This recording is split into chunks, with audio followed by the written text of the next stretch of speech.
Hello friends, আজকে আমরা দুঃসাহসী একটি রোমাঞ্চকর মুভি ডিসকাস করব।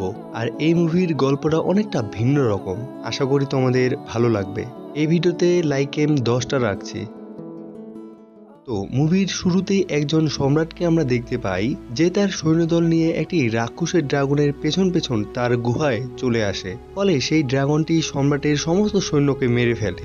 অবশেষে সম্রাট কোনো উপায় না পেয়ে সেই ড্রাগনটির কাছে প্রাণ ভিক্ষা করে। তারপর সিন সেখান থেকে পরিবর্তন হয়। প্রায় 1000 বছর কেটে যায়। আমাদেরকে একটি গরিব রাজ্যকে দেখানো হয়, যেখানে আমরা এলোরি নামের একজন মেয়েকে দেখতে পাই। আর এই মেয়েটি এই গরিব রাজ্যের রাজার মেয়ে।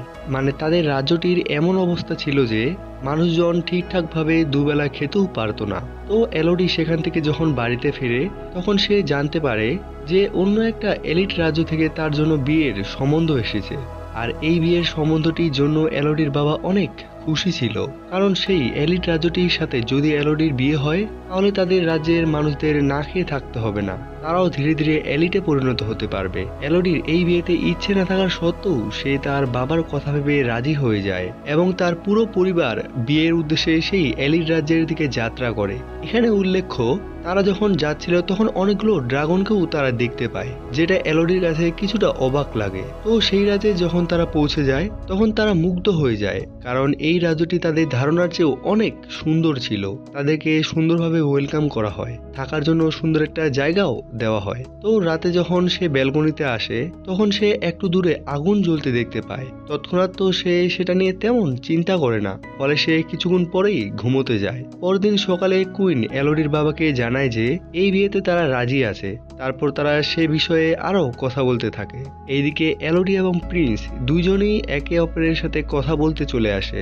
এখানে এলোডি প্রিন্সকে বলে তাকেও কি জোর করে এই বিয়েতে রাজি করানো হয়েছে নাকি। প্রিন্স এখানে কথাটি এড়িয়ে যায় এবং এলোডিকে বলে তাকে তার অনেক পছন্দ হয়েছে। এখানে প্রিন্স তার কথাটি কেন এড়িয়ে যায় সেটা একটু পরেই আমরা বুঝতে পারবো। তারপর তারা দূরে একটা পাহাড়ে আসে, যেখানে এলোডি তাকে বলে যে গতকাল সে দূরের একটা পাহাড়ে আগুন জ্বলতে দেখেছিল। তখনই প্রিন্স তাকে জানায় যে আমাদের রাজ্যের জন্য সেটা ঈশ্বরের দেওয়া আশীর্বাদ। তাদের যেদিন বিয়ে হবে সেদিন তাদেরকে সেই পাহাড়ে ঈশ্বরের আশীর্বাদ নেওয়ার জন্য যেতে হবে। পরের দিন আমরা এলোডির বাবাকে দেখতে পাই যে অনেকটা চিন্তিত ছিল। এলোডির মা যখন তাকে জিজ্ঞেস করে যে তিনি কেন চিন্তিত, তখন সে কোনোই জবাব দেয় না, কারণ কিছু তো একটা হয়েছে যার জন্য সে চিন্তিত ছিল। এইদিকে তাকে চিন্তিত দেখে এলোডির মা কুইনের কাছে কারণ জানতে আসে যে এলোডির বাবাকে সে কি এমন বলেছে। এখানে কুইন তার সাথে কথা বলতে চায় না, কারণ তারা একটা ছোট রাজ্য থেকে এসেছে। ফলে এলোডির মা তার দুই মেয়ে অর্থাৎ এলোডিদের কাছে আসে এবং বলে যে তাদের সাথে হয়তো খারাপ কিছু হতে চলেছে। পাশে থেকে এলোডির বাবা এসব শুনছিল, ফলে সে তাকে আর কিছু বলতে না দিয়ে সেখান থেকে নিয়ে যায়। আর এখানে আমরা বুঝতে পারি যে তার বাবাও তাদের থেকে কিছু একটা লুকাচ্ছে। তো পরের দিশে প্রিন্সের সাথে এলোডির বিয়ে হয়ে যায় এবং তারা সেই পাহাড়ের উদ্দেশ্যে বের হয়, যে পাহাড়ের কথা প্রিন্স এলোডিকে বলেছিল, যেখানে মূলত তারা ঈশ্বরের আশীর্বাদ নিতে পারবে। তো তারা যখন সেই পাহাড়ে আসে তখন এলোডি দেখতে পায় যে মানুষরা অদ্ভুতভাবে দাঁড়িয়ে আছে, তারা মুখের মতো কিছু একটা পড়েছে এবং আশ্চর্যজনকভাবে তারা সবাই এলোডিকে দেখছে। এখানে কুইন তাকে জানায় এই পাহাড়ে একটি ড্রাগন বাস করে, যে 100 বছর আগে তাদের এই রাজ্যে অনেক ক্ষয়ক্ষতি করে।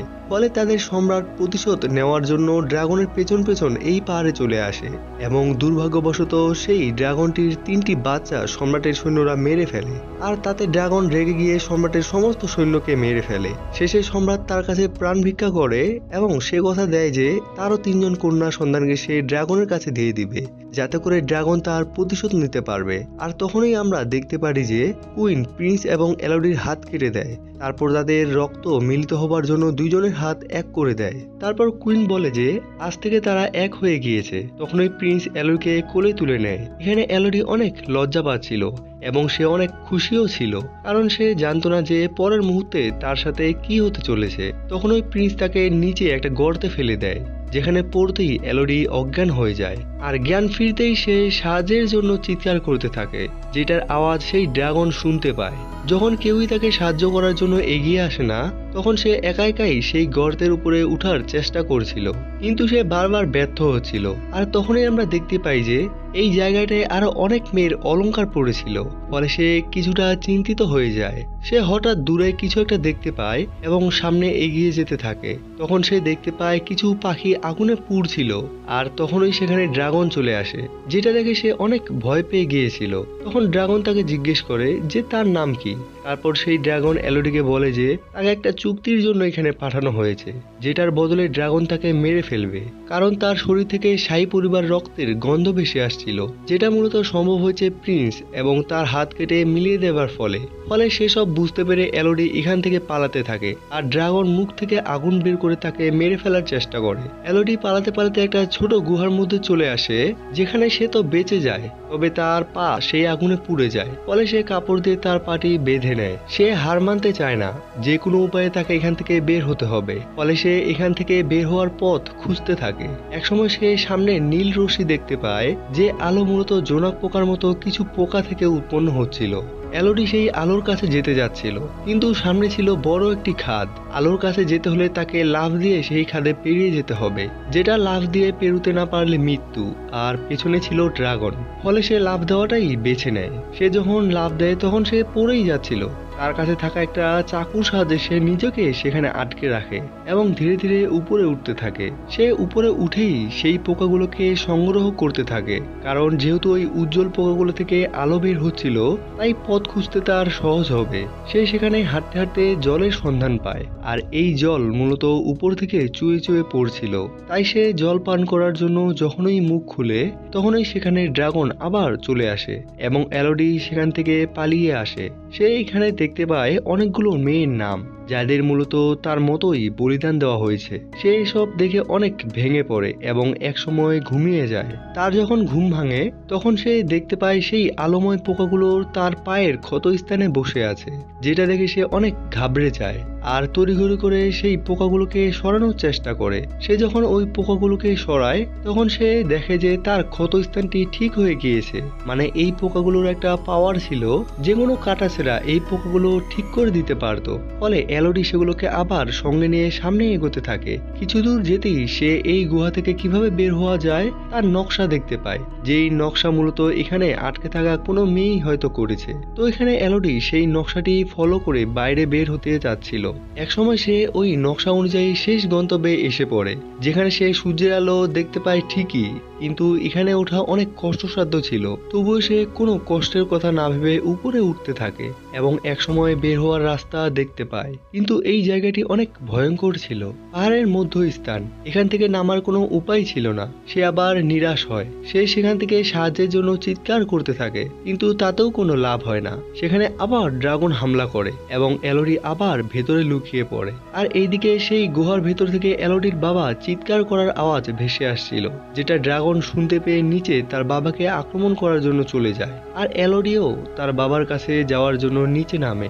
সে তার বাবার কাছে যাওয়ার পথে দেখতে পায় কিছু সোনা গয়নার সাথে ড্রাগনের 3টি ভাঙা ডিম, যেখানে ইচ্ছাকৃত সেই ড্রাগনের বাচ্চাগুলোকে কেউ মেরে ফেলার চেষ্টা করেছে। তখনই তার মনে পড়ে যায় কুইনের কথা, কারণ কুইন তাকে যা কিছুই বলেছে তার অর্ধেক মিথ্যে ছিল। মূলত সেই সম্রাট ড্রাগনের 3টি বাচ্চাকে মেরে ফেলেছিল, যার ফলস্বরূপ ড্রাগন এখন তার সেই সব বাচ্চার প্রতিশোধ নিচ্ছে। তো এলোডি সেসব কিছু চিন্তা বাদ দিয়ে তার বাবার কাছে আসতে থাকে। এদিকে ড্রাগন এলোডির বাবার কাছে পৌঁছে যায়। ফলে এলোডির বাবা ড্রাগনকে বলে সে তার মেয়েকে ফিরিয়ে নিয়ে যেতে এসেছে, এর জন্য যদি তার সাথে লড়তেও হয় তবুও সে লড়বে। তখনই ড্রাগন তাকে ধরে ফেলে এবং তার মেয়েকে সেখানে আসার জন্য বলতে বলে। এখানে এলোডির বাবা এলোডিকে তার কাছে আসতে বারণ করে, ফলে সেই ড্রাগন তার বাবাকে মেরে ফেলে। এলোডির চোখের সামনে তার বাবার মৃত্যু হওয়ায় তার মুখ থেকে দুঃখের আওয়াজ বের হয়, যেটা শুনে ড্রাগন তাকে খুঁজতে খুঁজতে কিছু দূরে চলে যায়। আর তখনই এলোডি তার বাবার কাছে আসে। তার বাবা তাকে দেখেই বলে যে সে তার পাপের জন্য এমন শাস্তি পাচ্ছে। তখনই সে এলোডিকে এখান থেকে চলে যেতে বলে। মূলত তার বাবা যে পথ ধরে এখানে এসেছিল, এলোডি সেই পথ ধরেই পালানোর চেষ্টা করছিল।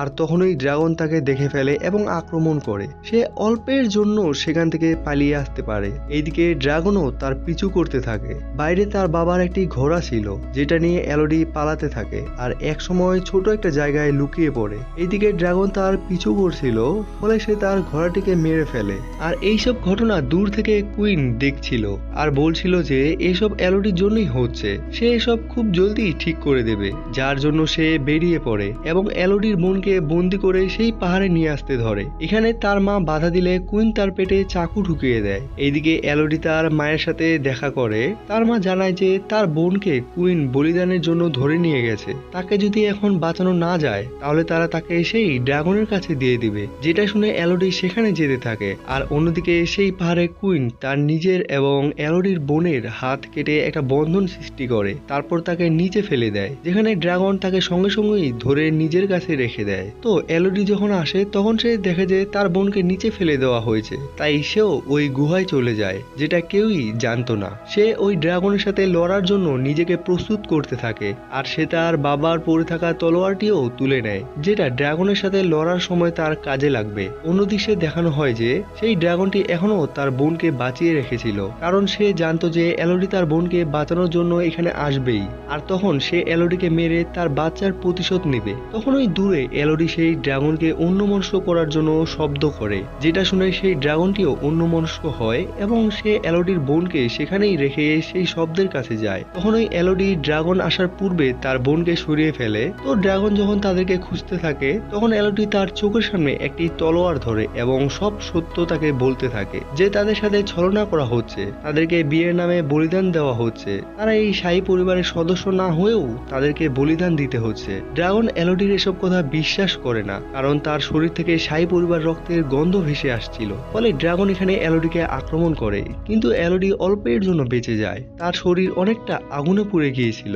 দ্বিতীয়বার ড্রাগন তাকে আবার ধরে ফেলে এবং তার নখ দিয়ে এলোডিকে আহত করে। ফলে এলোডি এখানে কোনো উপায় না পেয়ে তার চোখে তলোয়ারটি দিয়ে আঘাত করে, যার ফলে ড্রাগন তাকে রেগে গিয়ে একটি আছাড় মারে এবং যখনই সে এলোডিকে আগুন দিয়ে জ্বালিয়ে দিতে যায় তখনই সেই আগুন পাথর থেকে ছিটকে তার শরীরে পড়ে, যার ফলে ড্রাগন এখানে অনেক আহত হয়। তখন এলোডি তাকে তার হাত দেখায় এবং বলে যে শাহী পরিবার তার সাথে ছলনা করেছে। প্রতি বছর ড্রাগন যে শাহী পরিবারের সদস্যদের মেরে তার প্রতিশোধ নিচ্ছে সেটা সম্পূর্ণ মিথ্যে, কারণ সে প্রকৃতপক্ষে কোনো শাহী পরিবারের সদস্যকে মারছে না, বরং তাদের মতো নিরীহ অসহায় মানুষকে খুন করছে। এতে করে শাহী পরিবারের কোনোই ক্ষতি হচ্ছে না, বরং নিরীহ অসহায় মানুষরা বলি হচ্ছে। সত্য জানার পরে ড্রাগন অনেক দুঃখী হয়ে যায়। সে এলোডিকে বলে তার এই ভুলের জন্য তার মৃত্যুই প্রাপ্য। তখন এলোডি তাকে মারে না, আমরা দেখতে পাই সে ওই জোনাকি পোকার মতো পোকাগুলোকে ড্রাগনের শরীরে বসিয়ে দেয়। এতে করে ড্রাগনের ক্ষতস্থান সেরে যায়। তারপর সে আসল বেম্যানের কাছে আসে,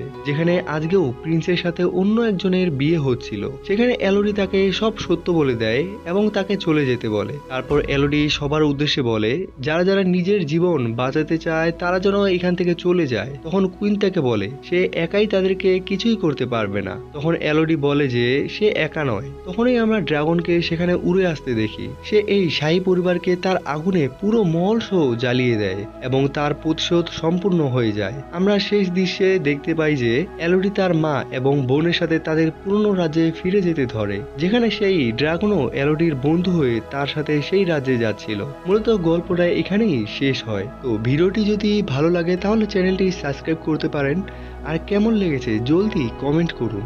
দেখা হবে নতুন কোনো ভিডিওতে।